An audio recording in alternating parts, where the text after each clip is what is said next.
পরিবার, তাই আজকে আমাদের নিরামিষ খাই। তাই আজকে আরেকটা স্পেশাল রেসিপি করছি, সেটা হচ্ছে ছানা বেগুন। ছানা বেগুন করার জন্য প্রথমে আমি কড়াইতে সাদা তেল দিয়ে নিলাম। এবার আমি আমার আধখানা করে কেটে রাখা সরু বেগুনগুলো সেটা দিয়ে দিলাম। বেগুনগুলো এবার আমি হালকা করে ভেজে নেব। বেগুনগুলো প্রথমে ভাপিয়ে নেব, তাই যে ঢাকা দিয়ে দিলাম। বেগুন একটু ভাপানো হয়ে গেছে, এবার হালকা বাদামি রঙে ভাজাও হয়ে গেছে। এর মধ্যে আমি এবার লবণ দিয়ে নিলাম, একটু হলুদ দিলাম, একটু আদা বাটা আর একটু জিরে গুঁড়ো দিলাম, আর কাশ্মীরি লঙ্কার গুঁড়ো, দুটো কাঁচা লঙ্কা চিড়ে দিলাম। এবার হালকা করে এটা আমি অল্প করে সেদ্ধ করে নেব, তাই অল্প জল দিয়ে চাপা দিয়ে দিলাম। বেগুনগুলো আমার সেদ্ধ হয়ে গেছে।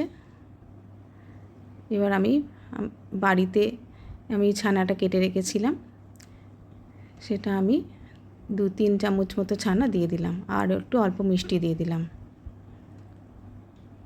একটু গরম মশলার গুঁড়োও দিয়ে দিলাম। আমার ছানা বেগুন রেডি। এবার এটা আমি ঢেলে নিচ্ছি, এবার পরিবেশন করব।